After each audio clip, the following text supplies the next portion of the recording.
Maayong hapon. Good afternoon. Welcome to our Mindanao Dream. Today, let's talk 13A visa. There is out there available for expats or foreigners to get an SRRV, but we didn't do that. We didn't go that route. We went with a 13A visa, permanent resident, for a couple of reasons. One being that you don't have to pay every year. On the SRRV, you pay every year a fee. Plus, you have to keep so much money in an account for. It's like an investment. Yeah, like an investment for your stay here. I don't know why, but that's just one of the requirements. And there's several different SRRVs out there, and I'm not going to cover those because that's not what we did. We did the 13A. In the description or in this video, we will put all the costs and fees and extra that cost for the 13A. This is basically my experience in getting the 13A visa. First of all, we went down there with the required information that they wanted, birth certificates, pictures and forms and stuff, whatever they want. And then, they make you put it in quadruple so that everybody can have a copy.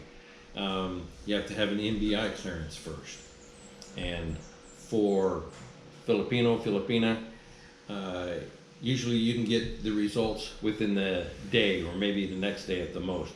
For a foreigner, for me, 30 days. So I had to pay my fee for NBI clearance, did it in September, came back in October, got the clearance, then filled out a bunch of paperwork. When I first got here in the Philippines, when I first flew in, I got to immigration, I asked them to extend, because you're, at that time, it's not that way anymore, at that time your passport was good for 3 weeks. And I had heard that you could get extended up to a year. I found out that if your Filipina spouse is with you when you come in to immigration, you can have extended for your visit for a year. But since Perl came here a couple months before I did, they gave me 30 days. So from the 30 days from the time that I got here, I had to start my 13A visa process. And then when we went to Davao immigration the first time, they gave us an extension of 6 months. So that's why we're filling all the paperwork out for the temporary visa. Then we got the temporary visa, like I said, with the NBI clearance, come back in 30 days. That first 6 months was pretty hectic. We were doing a lot of gathering of information and doing a lot of running around for paperwork. We went ahead and after the 30 days, we came back with all the information, paperwork that they needed. But then, we were still on a 6 month time frame. But luckily, within that 6 months, we got the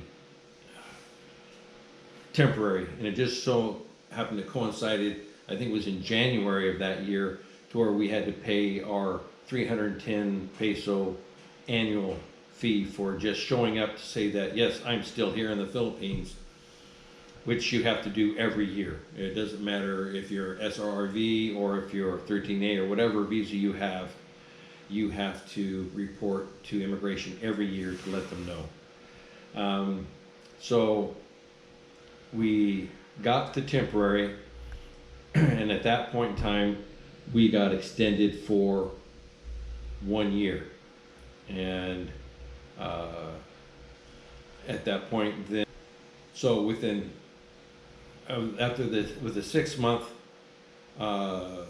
temporary visa, you have to, within 3 months before that expires, so basically you've got 3 months to get all your paperwork done, so 3 months you have to go back to Davao and get all your paperwork submitted, a second MBI clearance, wait 30 days, then pay whatever fees. So we had to pay a certain amount of fees for the temporary, then we had to pay a second amount of fees for the permanent.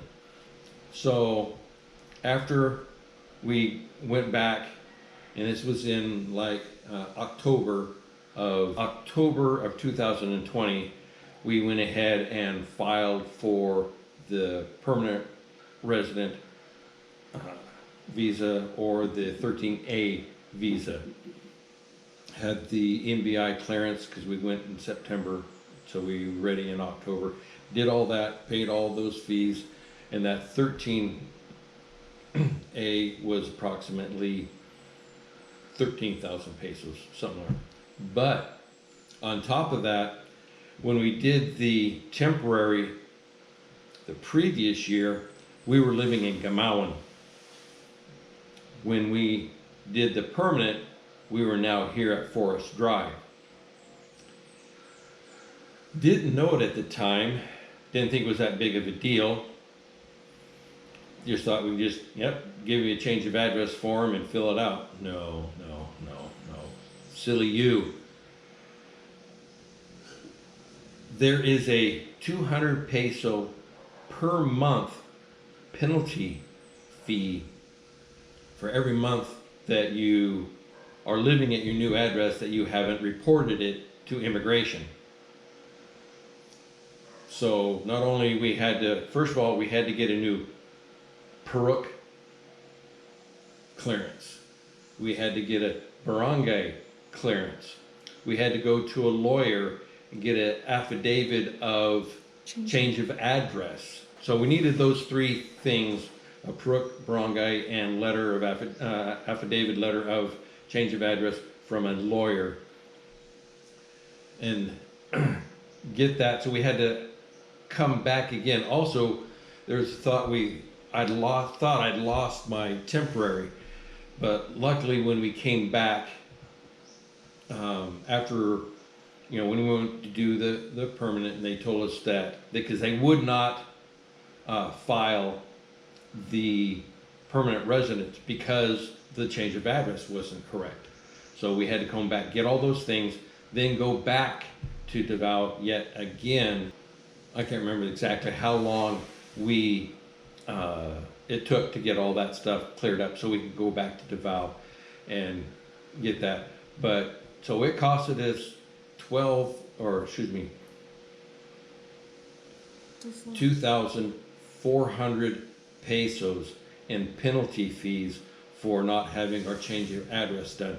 So if you do a change of address with your temporary or your permanent card, your ACR card, you need to let Davao or whatever immigration that you go to. You have 30 days. You have 30 days to do it. So you need to do it right away, because if you don't get it done with the first 30 days, there's 200 pesos. A month. 200 pesos every month from then on. Then, to top it off, put the cherry on top. So, okay, we went in October and we got all that change of address, penalty paid. We paid for the permanent resident visa and about 13K then we basically waited, and so in November they gave us check the website, and you can check to see if your card or your application has been approved or denied. And we looked in there in November, it showed that it was approved, November of 2020. And so I think we called in November or December, and no, card's not here yet. Called in January, no, card's not here yet. I think we waited and called in March. No, your card's not here yet. Finally, I think it was in September of 2021, Perl had called Davao again, and then they says, well, why don't you call Manila and ask them? Basically, why don't you do our job for us? So Perl called the immigration in Manila, the department that handles the ACR cards, the permanent resident visas, and they said, it shows here in the computer that you are approved, but it hasn't been printed yet. So they asked Perl to call back the following Monday and find out what the status was. Well, she called back and they told her, well, the card was mailed out, or whatever you want to call it, on the 3rd of September. The next time. Which was the next day after Perl had called them in Manila. So we waited a couple weeks and called Davao, and the card was there. So it ended up being, which you only have a year from the time you fill out your forms and give all your information. They extend your temporary for a year. So when we got there to collect our permanent resident visa ACR card, it had been just about a year. So that was a close one. So for me, the experience wasn't all that good. I'm glad that I got it, and that part's over with. It's good for 5 years. Unfortunately, the first year of my permanent resident, I didn't even have my card. So really, after I got it in October of 2021, I only had 4 years left on my visa. And when it gets time to do a renewal on that, there's a different process. I don't know what the cost is on that, but there's not as much paperwork, and it doesn't take as long to get it. And once you've had a card, for them to print you a new one, well, let's hope that it doesn't take as long. There's no MBI clearance having to be done again. But if you do travel out of the Philippines to go wherever you want to go, States, Canada, wherever, you have to get a exit clearance form from the immigration in Davao, or wherever immigration that you are at, before you leave. And if you are gone for over 1 year, your 13A visa status automatically reverts back to tourist visa, which means then you start the process all over again, getting your temporary visa, and then work back to a permanent visa. So after you've gotten your 13A, don't be gone over a year. Unless you have no other choice. But hopefully now, with the pandemic getting better and restrictions on flights have eased up quite a bit, that you don't have that problem.